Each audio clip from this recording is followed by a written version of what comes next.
let's start with a question. I always like to ask this question. How many of you, before today, actually knew that the State Department had an office dedicated to combating anti-Semitism? Raise your hand. Oh, okay, so that's not bad. We're getting the word out. This has actually been an office that's been, it was established by Congress in 2004 through legislation. We have some 54 special envoys at the State Department, but relatively few of them are actually established by legislation.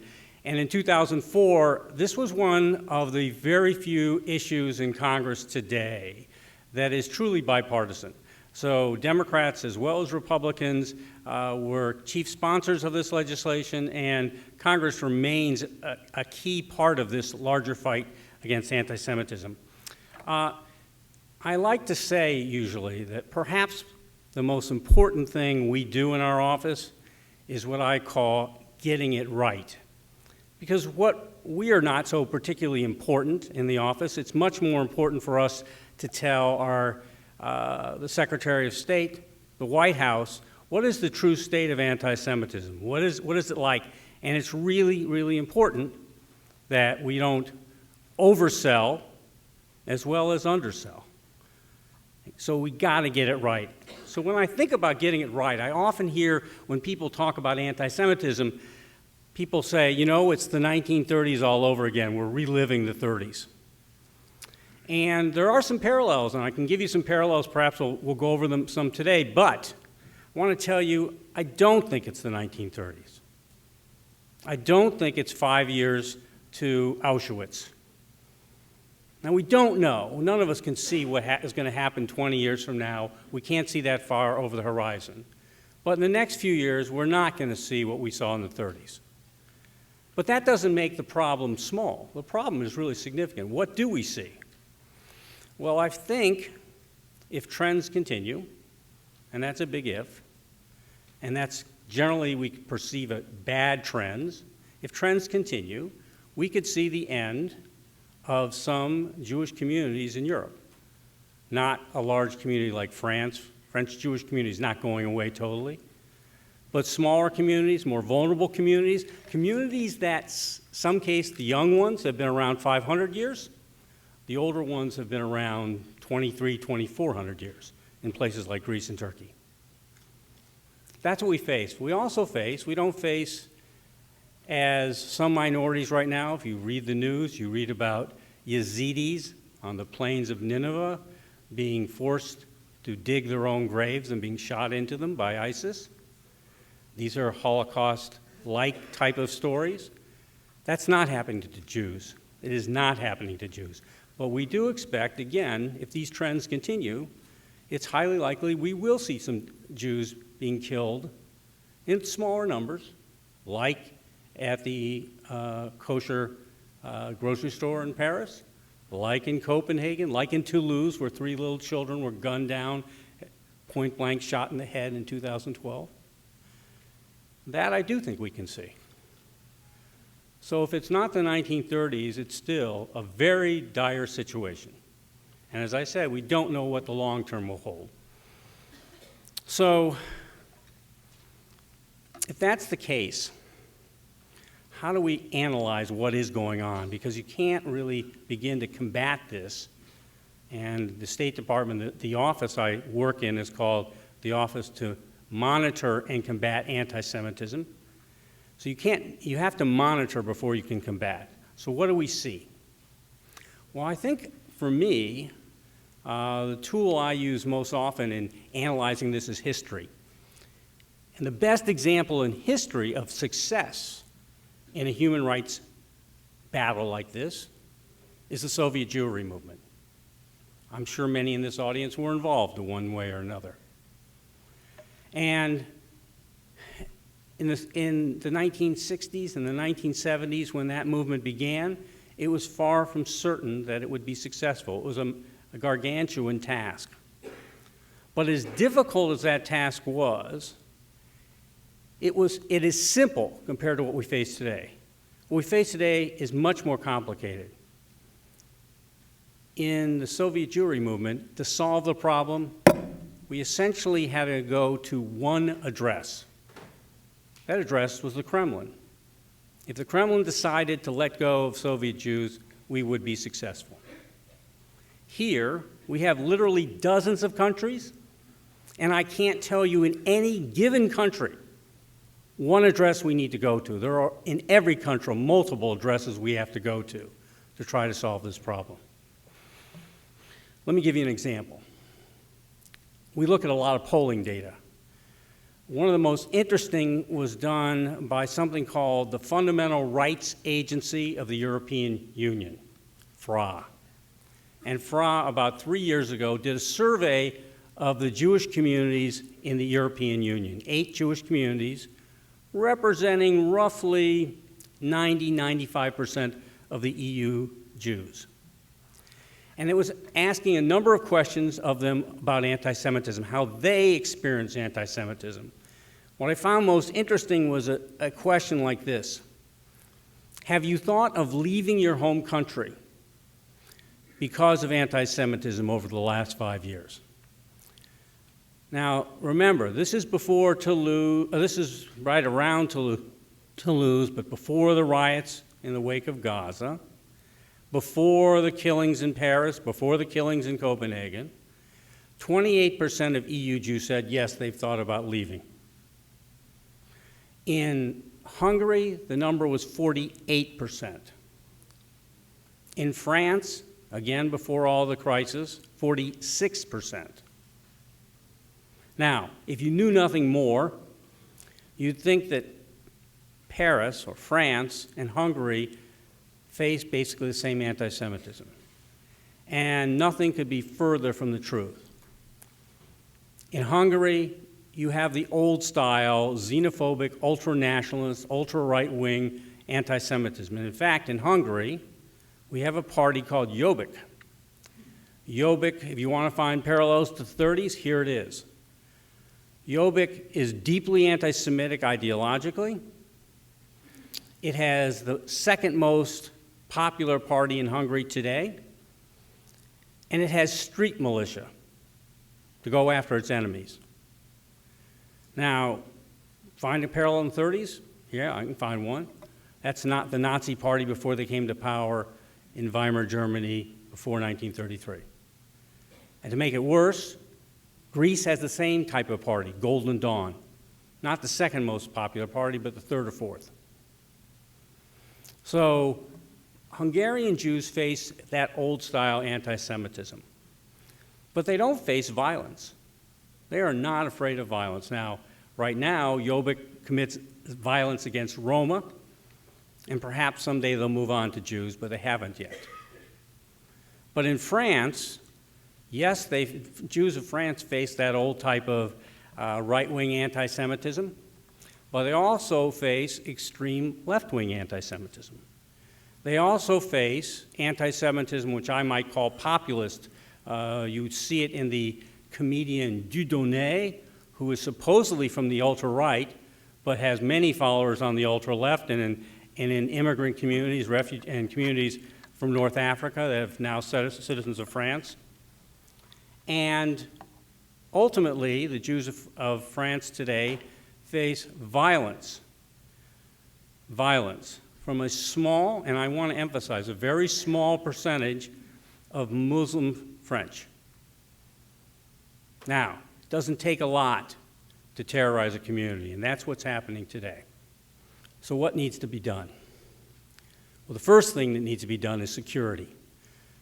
Security in Western Europe, where there are large, significant Muslim populations, where, again, a very small percentage, but very important, are threatening violence against Jews. And, for example, in France, I mentioned the day schools. France has mobilized 10,000 troops, the vast majority for Jewish communal organizations. So you go to a synagogue today in France, you have 4 or 5 soldiers outside with automatic weapons, and that's the same at Jewish synagogues, it's the same at Jewish day schools across France. That's not sustainable. 10,000 troops out of the French army is not sustainable forever. And even then, the French will be the first to acknowledge you can't protect everybody at every place at all times. It's just simply impossible. But that security is critical, and France is doing a great job, but some of the other countries in Europe are not doing nearly as good a job. But if security is absolutely essential, it's actually just a Band-Aid. It solves no problems. So what do we do to fix the problem? Well, we don't know for sure. But I like to think about things we can invest in that will attack the problem. First is education, as we heard at the very beginning. Now, Holocaust education is taught through much of Europe. But I can tell you, I know that there are some Holocaust education that have no impact whatsoever on anti-Semitism. Kids listening to dry lectures for them, what happened to people they can't relate to 80 years ago. Very difficult. I've also seen programs that are spectacular, which really bring kids into that and make it relevant to their lives, often attached to things like bullying or what happened to the Jews of their town. Some really amazing projects, multimedia projects, etc. And we could go into that. But education is not the only thing. We need to deal with free speech or speech on the internet, particularly social media. Now, we know in the United States how to combat pushback against bad speech. We use the concept of pushing back with good speech and overwhelming bad speech with good speech. And we don't censor anything here. In Europe, if you say something odious about Jews or racist, whatever, you can go to jail for it. Here, you can say almost anything odious, and you don't go to jail. You can't be prosecuted. However, there are other problems. On the internet, we don't know how to do this. We don't know how to push back. And the internet, especially on social media, is a huge problem that is not going to be solved by government alone. And in this country, again, we're not going to censor the internet. That is not what the First Amendment. But companies can use what's called terms of service to take these sites down. But that alone doesn't fix it, because when a site goes down, another one goes back up. So we have to figure out how to push back about that type of speech. And that's something we don't know yet. Or companies like Facebook, Twitter, et cetera, are beginning to deal with this. But the final thing I think we need is to develop in Europe, and I don't say this with a great deal of, the United States has all the answers, but develop in Europe the type of civil society reactions that we have here. Because when you say something odious here, you pay this huge social cost because people stand up and basically call you an idiot. If you say something anti-Semitic here, you have clergy, and not just Jewish clergy. You have nonprofit organizations, you have community leaders, you have business leaders, you have politicians that will all condemn you, and you are seen as a crank and someone who's not serious. Now, that means you can still say that odious stuff, but there's a huge social cost. By and large, that does not happen in Europe. And frankly, it didn't happen in this country 50 years ago, and frankly, we could do a better job of it. We see it with some of our Muslim citizens now. Many people speak up on their behalf, but probably not enough. So, those are some of the things we need to invest in. Let me talk briefly before I end about some of the things the United States does. Well, first off, I mentioned monitoring. To monitor anti-Semitism, we have two very effective tools. One is called the Human Rights Report, and the other is called the International Religious Freedom Report. You can look up both online. The latest year it reports on is 2014. I expect in the coming weeks the Human Rights Report will come out on 2015. And in each of those reports, we report on human rights and religious freedom in some 200 countries. 70 of countries we report on anti-Semitism. Now, of course, most of you know there are not significant Jewish communities in 70 countries around the world, many fewer. But of course, we have anti-Semitism in countries with no Jews. One of the very interesting natures of anti-Semitism. You don't need Jews for anti-Semitism. And this leads me to probably the most important weapon and tool we have. It's our embassies and consulates. We try to train our embassies and consulates to be looking for what does anti-Semitism look like. Now, if someone's marching through the street saying, "Kill the Jews," you know, that's pretty easy to pick up. But what happens when people start saying, oh, the Israelis, what the Israelis are doing to the Palestinians is exactly what the Nazis did to the Jews. Is that anti-Semitism? Well, according to U.S. definition, that can be, yes, anti-Semitism. Absolutely. When you demonize Israel, when you delegitimize Israel, when you treat Israel with double standards, that can be anti-Semitism. It's the type of thing we need to talk to our embassies and consulates. And our embassies and consulates, they do the absolutely essential job of monitoring this, but also they can be a protector for Jewish communities. Let me now end with one thing we did that I am particularly proud of. But it also illustrates a story that what we do is not enough. In Hungary last year, there was an attempt by a private foundation to erect a statue to a politician from the World War II era called Bálint Homan. Homan was a very serious historian, wrote one of the most, even today, one of the most serious histories of Hungary with his co-editor. But Homan was also a politician and a virulent anti-Semite. In 38 and 39, he helped write the legislation that stripped Hungarian Jews of their citizenship. And starting in 40 and going through 44, he called for the deportation of Hungarian Jews. Now, many of you may know what happened then. In March of 1944, Hungary, which had been an ally of Germany, was taken over by Germany. Now, they took over, but there weren't German troops. The government stayed intact, etc. They had to listen to a certain degree of the Germans, but they didn't, there was not German troops, and in Hungary was the last remaining intact Jewish community in Europe, in occupied Europe in 1944. All the other big communities were gone.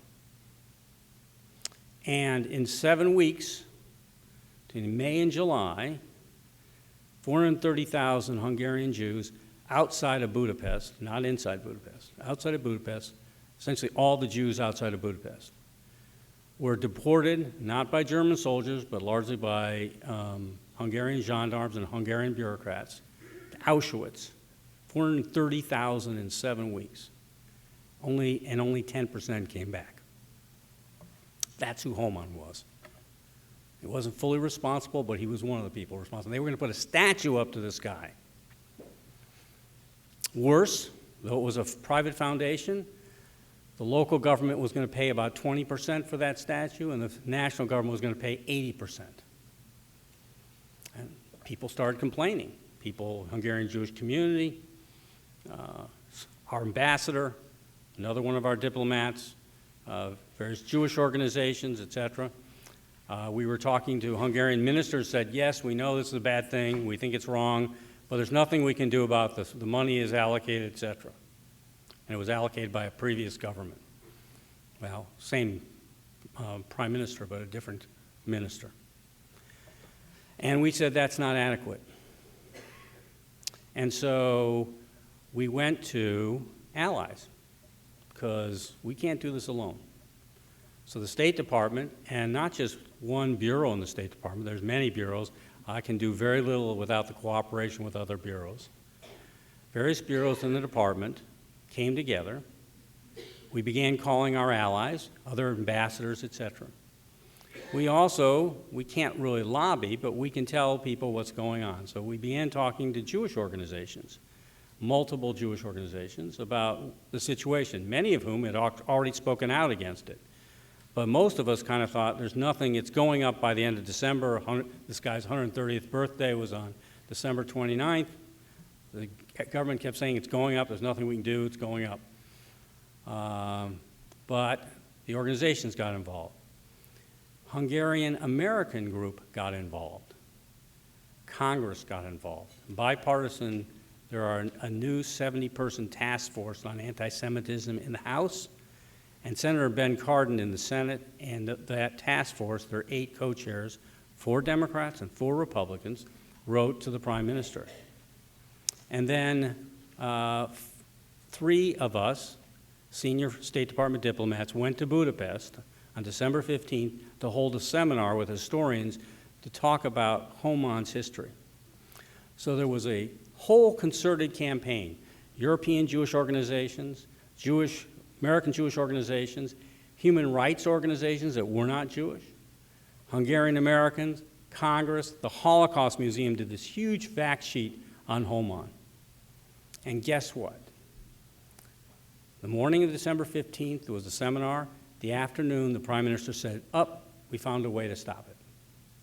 We can't do it. The statue didn't go up. Now that's just one small battle. Literally, 2 weeks ago, there was another one. It was a bust of an anti-Semite that was going up in Budapest. And this time, it was going up in 24 hours. There was no chance to organize. But human rights organizations and Jewish organizations in Budapest came out in such large numbers they decided not to put it up. But in both cases, the private foundations say, okay, we don't need government money, we'll do it ourselves. So we don't know when or where that's going to come back. And unfortunately, this is not just Hungary. There are other places in Eastern Europe where people are trying to revise history. So what does this tell us? Well, it tells us that we can do things. But it also tells us we can't do alone. This problem is not a Jewish problem. It will not be solved by the Jewish community. This is a problem that the United States needs to be involved in, but the Jewish community, along with our government, will not solve this problem. And we also need our allies in Europe, our democratic allies, many of whom came to our seminar, spoke out. But we won't solve it with the Jewish community and with the government and with foreign governments. We need civil society in Europe to step up. And it's, by the way, this is not just a European problem. Last year we had an Argentinian president who was talking about a worldwide Jewish conspiracy, including her local Jewish community, which was involved in conspiring against the interests of Argentina. That president's now gone. But it doesn't mean that the battle's gone. So there need to be a lot of allies. And frankly, it needs civil society here. It needs people like yourselves, educating yourself of what's going on, just like people did in the Soviet Jewry movement. I want to end by saying that you might see this as pessimistic, but I don't. In fact, we're not going to solve this problem. We're not getting rid of anti-Semitism. It doesn't take a rocket scientist to say that. It doesn't take any particular intelligence. Anti-Semitism has been around for 2,400 years, at least that we know of, maybe longer. And when I'm long gone, when everybody in this audience is long gone, when our great-great-great-great-grandchildren are long gone, it will be around. We will have anti-Semitism. But I like to use the metaphor of a faucet. We might not be able to turn the faucet off, but we sure as heck can turn it down. It was turned down after World War II. It's now time to turn it down again. People say to me, don't you get kind of depressed, et cetera, by this? And I say, no, absolutely not. Again, with the metaphor of the faucets, I'm not a very learned person in terms of Judaics, but I do like Rabbi Tarfon's saying, you're not required to complete the task, but neither are you absolved from starting it. And we need to start it now. Thank you.